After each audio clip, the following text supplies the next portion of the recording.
Hi, welcome back to Splash and Go. Nate Ryan here with Rick Allen, Dale Jarrett, and Martin Truex Jr. with the win Saturday night at Richmond.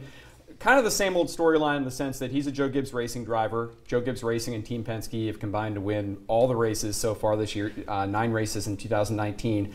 But first win for Martin Truex Jr. in a short track. So significant on that front, DJ.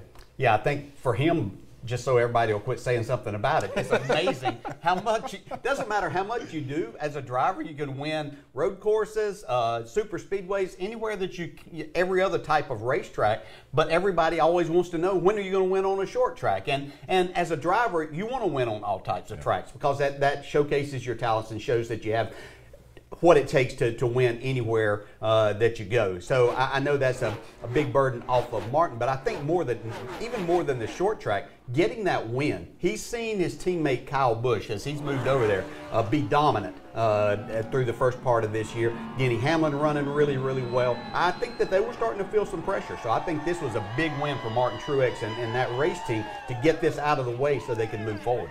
You mentioned talking points, and we bring it up every broadcast when we go to a short track. If Martin Truex Jr. is in contention, well, he's never won. He's never won. Right.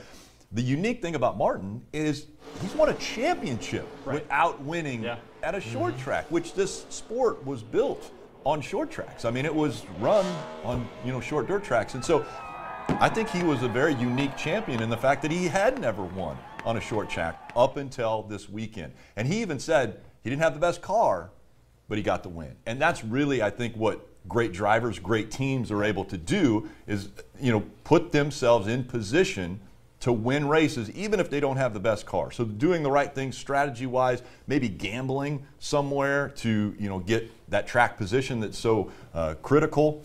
And I think Martin Truex Jr., now that he's kind of opened the door, he's busted the glass off the bucket more or less, I think he's going to be, racking up the short track wins. From I mean, it was 0 for 80 going into Richmond, which is just astounding to think about, not just because of the number, but also because he's been so close so many times. I mean, Martin Truex Jr. has still never won a plate race, but he's admittedly not as good at Daytona and Talladega. I mean, you look at short tracks recently for Martin Truex Jr., he could have won Richmond a couple of years ago if not for a late caution that allowed Kyle Larson to beat him. Last year at Martinsville, of course, everybody remembers the bump on the last corner by Joey Logano and all the controversy that followed from that. So, I mean, to Rick's point, he's obviously the mile-and-a-half master. That's what that 2017 championship was built on. Very good on road courses. With the Sonoma win a couple years ago. DJ, does establishing himself this way on a short track, does this kind of make Martin Truex Jr. a championship contender again? I mean, this was a big discussion this year with him and Cole Pearn moving to Joe Gibbs Racing, how that transition was going. They've been consistent, but this was the first sign that maybe they've got some of that Furniture Row magic back. Yeah, I'd have to say that I've been a little concerned this first part of the year. What was it they were doing out there in Colorado that had them so good that they couldn't do back in North Carolina? But I think a change of venue and different people around, some that do things a little bit differently than what they had been accustomed to doing. Maybe that's something that's taken a little bit more time. I certainly have felt all along that he would be a part of the championship discussion before the season was out. Again, I think this was very important for them to get this win out of the way so that they're not answering those questions to not only the media, but to within their organization and within their own team as to when are we going to win and what is wrong. So he's certainly a championship contender in my mind. He's a more complete racer, I think. I mean, just getting that short track win, I think, makes him a more complete race car driver. The team now has the confidence. We can go anywhere. We can go anywhere and win. Because you mentioned a restrictor plate track. That is a crapshoot. Anybody that goes to a restrictor plate track can win. And that's just the way it is because of the way racing takes place on those tracks. So I think that it just makes him a more complete racer and really solidifies the fact that he's going to be a Hall of Famer. I mean, he's a champion. He's won multiple races, and he's young. I think he's still going to be able to click off wins and show us that he's a great race car driver. Yeah, and it makes Joe Gibbs Racing a little bit more complete as well. Now they have 3 of their 4 cars that have won this year. We all know how good Kyle Busch has been this year. Denny Hamlin, of course, won the Daytona 500, has a couple of wins. Erik Jones now, the one winless driver there, which is interesting because he's also in a contract year. He's talking to the team about signing an extension. So do we think Erik Jones breaks through soon and makes it 4 winning cars for JGR?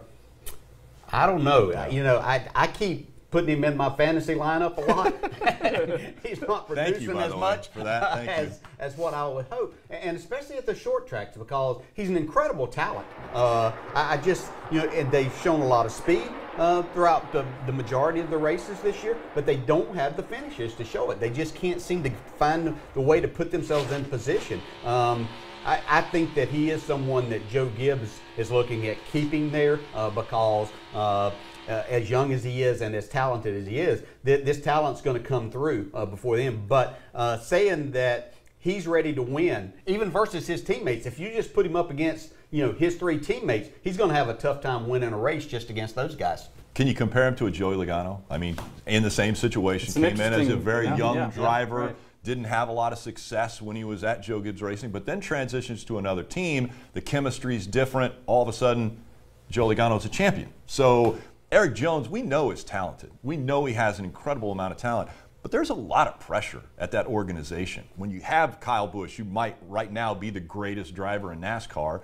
You've got Denny Hamlin winning races. You now have Martin Truex Jr. who has won. There's a lot of pressure there on a young driver. So I almost compare him a little bit to the situation Joey Logano was in when he was with Joe Gibbs Racing. Okay, I just realized I have to check with you, too, if I should put Erik Jones in my lineup. We're going to have an off week and then Talladega. Obviously, Talladega, if you're the fantasy guru, Rick, you're the guy we got to talk to about. Well, I have come back up to the top of the charts, and I know DJ has put a lot of effort into it, and Kelly Stavis was right there, and we're kind of tied right now. I don't know, that's meaningless, really, because there's still one race. I'm going to win the last race, but I don't know. Talk to me the week of the race. Okay, all right. Well, we'll keep an eye on that. Off week this weekend for NASCAR, but then we'll be back at Talladega. Keep an eye on if Rick Allen can maintain his stranglehold on the NBC Sports fantasy standings. In the meantime, thanks for watching Splash and Go.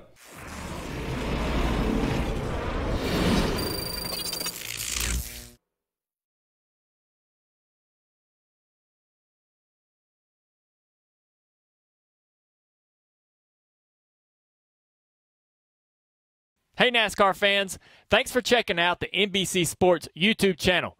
Make sure you hit subscribe below for the latest NASCAR news, race highlights, and digital exclusives. Thanks for watching.